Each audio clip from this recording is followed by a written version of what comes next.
to Counting Wisdom. I kind of wanted to just go over like some cool points that I have been studying in Proverbs and also the Gospels. I think this one is particularly the Gospel of Luke, but also I wanted to give some tips for the quarantine and kind of the pandemic that is happening right now for anyone who is watching. And then also I wanted to talk about some cool tips and this guy right here, and we'll get to this in a little bit. But actually, we'll start off with one of these. So this is going to be really good for studying. This is a notebook. You can get one like this, similar. The point of this is using this notebook to take notes when you're reading the Bible or listening to an audio Bible.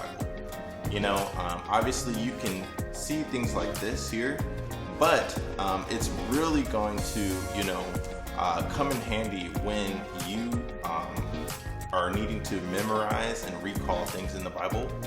If you write down sort of the things that you're studying, it will definitely help in memorizing and really getting it into your heart, so you can actually turn those things that you're listening to into actions. Okay, so I'm doing this a little bit different. Today I'm just gonna go over some points that I have, points that stand out to me in Proverbs and the Gospels.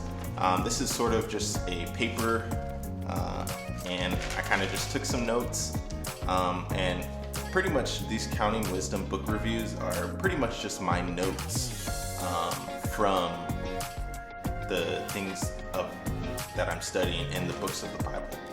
So today's is Proverbs and the Gospels, and we'll probably do a book review on the Gospels soon, but we already did the Proverbs one, and you can watch that one, but this one would just be some points that stand out to me.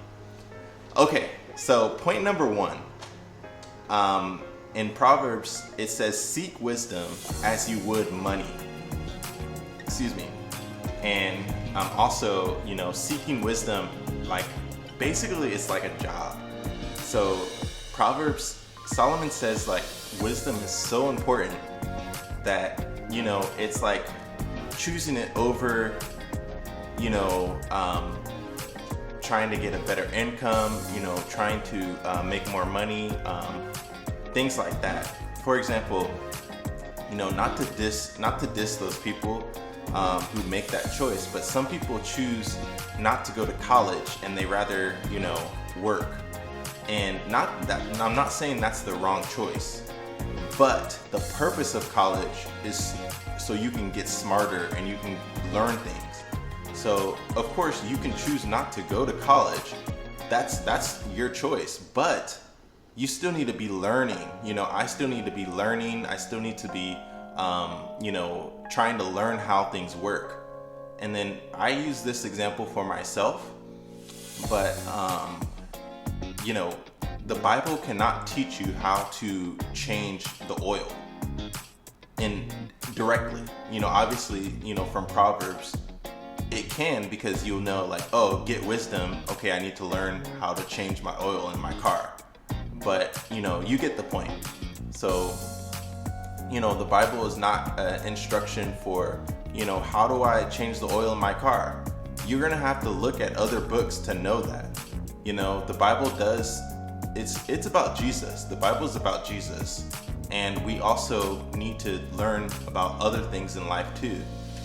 How do we read better? There's a lot of videos on YouTube. There's videos that you can, classes that you can pay for as well, but there's a lot of free resources to learn. So, don't be like, oh, I don't want to go to college, so I don't have to learn anything. No, you're going to want to learn, and even if you don't choose to pay for your education. Okay, so 2, be discreet. That's what comes out. The next point in Proverbs is be discreet. So the quality of showing good judgment. And this is, I'm starting to smile because, like, sometimes in life, like, especially I'm 28, so we sometimes have like bad judgment, like, for example, talking to me, like I don't really like talking, but like sometimes I just do it anyway.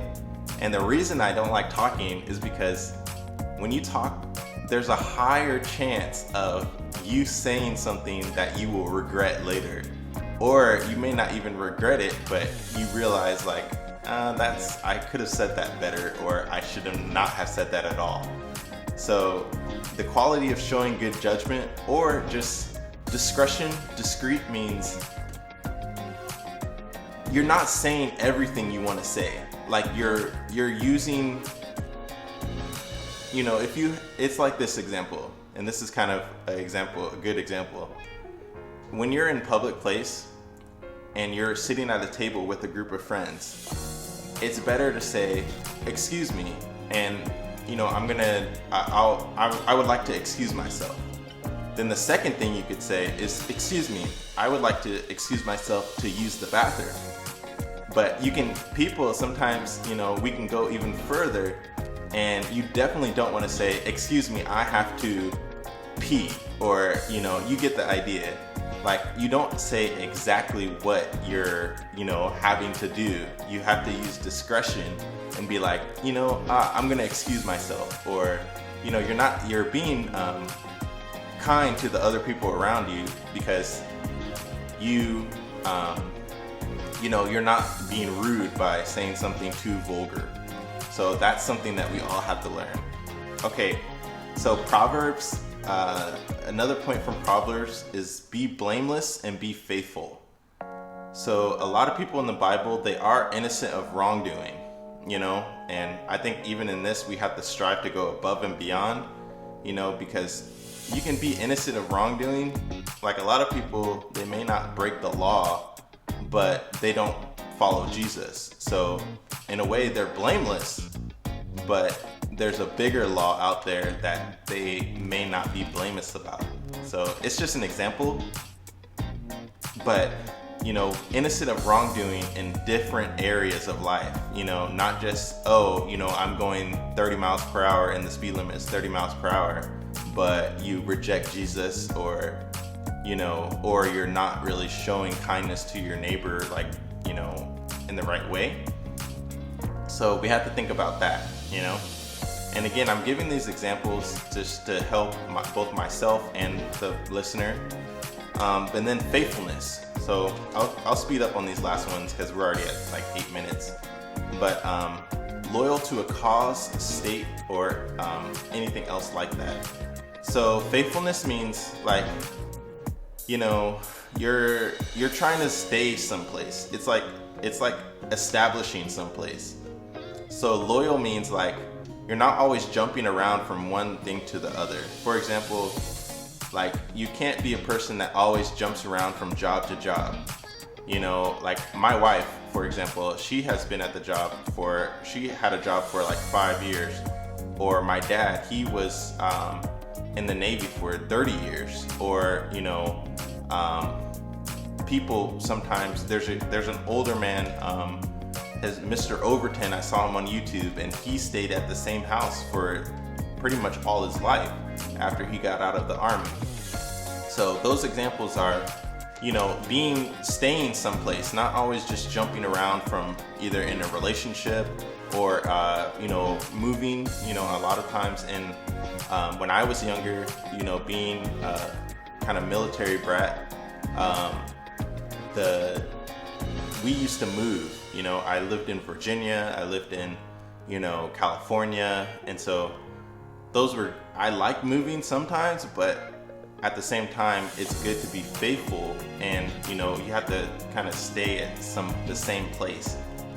God doesn't like if you're jumping around from different gods. Like, he wants you to stay with Jesus. So obviously that's the real reason of faithfulness. Okay, so I'll just say these points and I won't really explain them. So 4, to keep the paths of the righteous, stay away from the immoral woman. 5, let go of violence in all forms, and that's from Proverbs. 6, trust Jesus with the ways of your heart. Proverbs 3:5, trust in the Lord with all your heart. 7, don't forget Solomon's wisdom, God's law. Let your heart keep my commands. Proverbs 3:1. I wrote 7a, point 7a.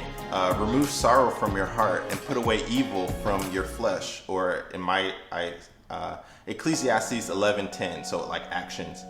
Okay. Point number 8. Profit your mom and dad. Matthew 15:5. So, that goes into honoring your mom and dad, or, be of some profit to them, like, add some value to them. Don't just be annoying or something. 8a. If defiled, I kind of picked up on some defiled things. And this is actually from different parts of the Bible. So this isn't Proverbs and the Gospels in these points.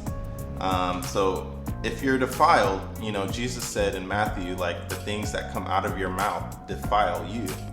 So come to the Lord and share what you have. Obey the laws and statutes of God. Keep God's requirements. Live outside the Christian community. So that is just a point. It may not really be something you can do, but God said if a person is defiled, they have to live outside the camp of the children of Israel back in that time. Okay, so give God your best part. So give God your best. God was upset when Cain delivered something that was like, kind of junk. And, of course, Abel, I guess, in a way, he gave something good, but he didn't really, think about his brother and his thoughts, and I guess what he's giving to God. So, and it honestly, Cain may not have given junk, but it just might have been not exactly something that you would give God. It would be something like you would give me, or, just a normal person. You could probably give them something and it would be meaningful. But if you give God something, you're gonna have to give him something good, because he is great. It's not just normal it's normal, but it's not really normal for us as people to, know that God is real. So anyway, be pure. No interaction with the dead spiritually. So this is all under point 8a. So this is things, if you're defiled, you need to be pure. You don't have to have interaction with the dead, or people who are wicked, or people who are not Christian. That they may defile you because they don't have life in them. They don't have the Holy Spirit living in them. So they may defile you by being around them. And, I got that from Leviticus, because it says, the children of Israel, they weren't supposed to touch anything dead. And so if we're around watching things from people who don't believe in Jesus, when it's clear that they don't, obviously we don't judge, but we try not to. But when someone's like cursing, or and of course, or sometimes Christians do kind of slip up, but when it's like obvious that they're not like trying to be a Christian type of thing, then hey, that's not a person you should be around. Okay, and then take care of the earth. So I got that from Ezekiel 18:3-9. Okay, so point number 9. We're at 13 minutes here. Let it be as you desire. Key heart's faith and persistence. So I know, like, in my life, it's gonna work out. It will go well for me, and I have to rely not on my own actions or my own words, but on the actions of Jesus. Relying on Jesus to be like, Jesus knows how to operate this place, and if you get into that thought of like, oh man, this place is out of control, this place is, crazy, this place is chaotic, and especially in your mind, in your own life, you feel like things are happening to you. You have to and I have to continue to be like, no, Jesus, he knows what he's doing. God is smart. He tells us that there's nothing that he cannot do. He tells us that no word from God will ever fail. So I know that, okay, I can place my faith in Jesus, who is the Word, and what he says is spirit and life. And so I know that, okay, I can rely on Jesus and what he says in his Word, and, and live off of that. So that's point number 9, and obviously that's from the Gospels, is when he said, let it be as you desire. I noticed that Jesus likes faith, and he likes persistence. And that was the woman who was like, hey, my daughter is demon possessed. And Jesus is like, hey, it's not proper to give what, is holy to the dogs. I think that's what he says. Excuse me for not knowing exactly. But then she replied, even the dogs get the crumbs from the master's table. And Jesus was like, whoa, great is your faith. And so it was her persistence. It was her kind of like, no, I'm not taking no for an answer. And of course, in a respectful way. But Jesus was impressed by what she did, and she didn't give up because she got a no. Okay, so don't try to please yourself or follow after your own desires in life. That's point number 10. Point number 11, your reward is according to your works. So according to what you do in life and not just what you say, you will get a reward from God, a good reward. Okay, point number 12, spend time getting wisdom and understanding, and then combine that with works or actions. So we get wisdom like, oh, we know Jesus will save us. We know we have to go to Jesus for forgiveness. But then combine that knowledge with an action, like something that we do. Okay, 13. Don't forsake wisdom, and she will preserve you. Exalt, love, embrace wisdom. So yeah, that one's pretty self-explanatory. So, don't give up on Jesus or God because things get tough. Okay, point number 14. Do not enter the path of the wicked. So don't listen to their music, don't watch their movies, don't take their advice, don't do what they do, don't hang out with them, avoid their way, avoid everything about the wicked, and keep your heart with all diligence. So watch what goes into your eyes and watch what goes into your ears. Okay, and then the last thing I made a note of was spiritual disciplines. So these are activities. So spiritual disciplines are not, they're actions. So they're not like, your, beliefs. I think from what I was reading about, they're more of like your actions behind your beliefs. So you believe something and then your actions that you continually do. Okay, so pray alone and with others, that's an action. Read your Bible or listen to the audiobook, that's an action. Fasting, so that's an action. Serve someone, so serve God, serve your fellow brothers and Christians, that's an action. Learning, that's an action, but that kind of goes into beliefs as well. But again, an action, you gotta learn. Okay, and then be with Jesus. So meditate, take out some time to truly, outside of the Word of God, try to find Jesus, like literally and figuratively, but literally as well. Jesus is real, God is real, He's here. It's not just He's just in heaven. He's also living within us. He's everywhere. Okay, and then follow spiritual disciplines from the gospel. So yeah, that's pretty much the video. This is 20-minute video. It's kind of long, so I try to keep the videos a little bit shorter than that. So the last thing is, hey, this is really cool. You can pick this up in Walmart. I actually don't sell these or anything. But you can pick this up at Walmart, and this is pretty much an audio Bible. So obviously you can have the one on your YouTube or things like that. But this is a Wonder Bible, and it's pretty cool. So if you want kind of a device to listen to audio Bible, they have whole different kinds of ones online on the internet. They have like a New International Version. They have a New Living Translation version, and they have, I'm probably sure that they have other types of ones as well. So thanks for watching, and shalom.